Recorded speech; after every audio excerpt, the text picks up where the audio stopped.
전개되고 있는 가운데 박지원의 과거 불륜설까지 등장해 그 열기를 더해주고 있습니다. 그 내용은 박지원 의원이 미국에서 한인 회장을 하던 시절 가정이 있음에도 불구하고 미국으로 건너온 영화배우 출신 최정민 씨와 불륜 관계를 가졌다는 것인데, 이 내용은 다른 사람도 아닌 최정민 씨 본인에 의해서 공개된 것이어서 신빙성이 꽤 높다고 하겠습니다. 이것이 최정민 씨의 일방적 주장이라고 하면 박지원 씨가 그냥 있지 않았을 텐데, 박지원은 지금껏 최정민 씨와의 동거설에 대해서 정식으로 해명을 하지 않고 있습니다. 그런데 박지원과 영화배우 출신 최정민 씨와의 불륜설이 세간의 주목을 받게 된 것은 공교롭게도 최정민 씨가 가수 태진아와 약혼을 하고 얼마 안 있어 파혼한 사실이 드러나면서 세상의 주목을 받으면서 드러나게 된 것입니다. 현재 오스트리아 빈에 머물고 있는 북한의 조선축전준비위원회 이찬영 위원장으로부터 국제전화를 받고 평양 축전 참가 문제와 관련해서 대화를 가졌습니다. 통화 내용을 직접 들어보시겠습니다. 여보세요. 안녕하십니까. 네, 안녕하십니까. 국제학생동맹입니다. 네, 여기 전대웅입니다. 수고하십니다. 전대협 정들 예, 수고 많으십니다. 우장 선생님 오늘 만나기로 약속해 주시면서 전화로 대기하고 있습니다. 그동안 경찰의 수배를 받아오던 전대협 의장 임종석 군이 오늘 아침에 붙잡혔습니다.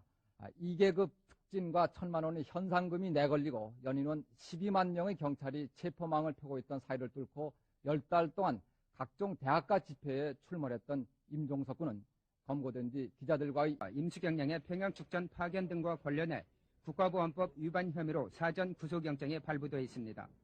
임 군은 오전 9시 50분쯤 서울시경으로 신병이 인도돼 임수경량의 북한 파견 경위와 그간의 도피 행적 그리고 배후 세력 등에 대해서 조사받고 있으나 전대협 의장 임종석 군을 국가보안법상의 특수잠입 탈출죄와 집회와 시위에 관한 법률 위반 등 8개 죄목을 적용해서 서울 형사지방법원에 기소했습니다. 과 관련해 국가보안법 위반 등의 혐의로 구속 기소된 전대협 전 의장 임종석 군에 대한 첫 공판이 오늘 오전 서울 형사지방법원에서 열렸습니다. 오늘 재판에서 임 피고인은 임수경 양을 평양 축전에 보낸 것은 북한의 지시가 아니라 전대협 스스로 결정한 것이라고 말했습니다. 그는 오늘 임수경 양을 평양 축전에 파견한 혐의로 구속 기소돼 1심 공개념에 대해 생각해 보려고 합니다.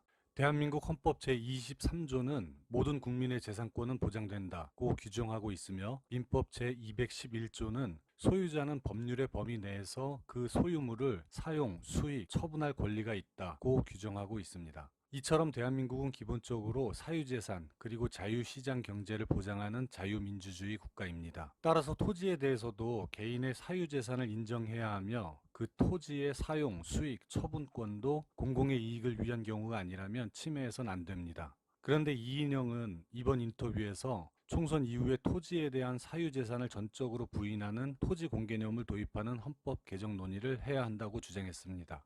이인영의 이번 인터뷰 전에 추미애 법무부 장관은 더불어민주당 당대표 시절이었던 2017년 10월 기자간담회에서 헨리 조지가 살아있다면 토지 사용권은 인민에게 주고 소유권은 국가가 갖는 중국 방식을 지지했을 수도 있다. 이러면서 노골적으로 중국식 토지 국유화 방식을 지지하는 발언을 한 적도 있습니다. 저는 더불어민주당을 대표하는 사람이 모든 토지가 국가 소유인 중국식 토지 공개념을 지지하는 발언을 했고, 더불어민주당 현역 국회의원을 대표하는 사람 역시 토지 공개념을 도입하는 개헌을 주장했다는 것은 더불어민주당 자체가 일당 독재를 하고 있는 중국의 공산당을 롤 모델로 삼고 있는 공산주의 정당이라는 것을 인정한 것이라고 생각합니다. 다들 아시다시피 중국의 모든 토지는 국가 소유입니다. 따라서 개인은 토지를 소유할 수 없으며 국가로부터 토지의 사용권을 임대해서 사용할 수 있을 뿐입니다. 더불어민주당의 음모대로 중국식 토지 공개념이 도입되면 어떻게 되겠습니까? 땅 한 평, 아파트 한 채라도 소유한 국민들의 어마어마한 저항으로 나라는 큰 혼란에 빠지게 될 것입니다.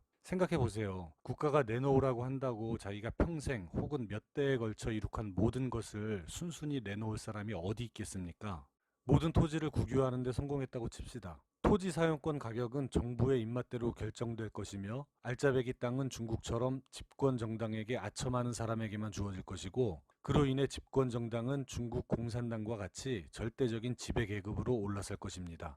특권 계급인 집권 정당과 정당 관계자의 부는 상상할 수 없을 만큼 증가할 것이며 반대로 집권 정당에게 아첨하지 않는 일반 기업과 국민들의 부는 급격하게 감소할 것입니다. 자연스럽게 집권 정당은 누구도 넘볼 수 없는 거대한 힘을 갖게 될 것이고 그 힘을 바탕으로 중국 공산당처럼 영구 집권 체제를 구축할 것입니다. 중국처럼 지배계급과 피지배계급의 완벽한 분리, 토지 공개념이 그 시작이 되는 것입니다.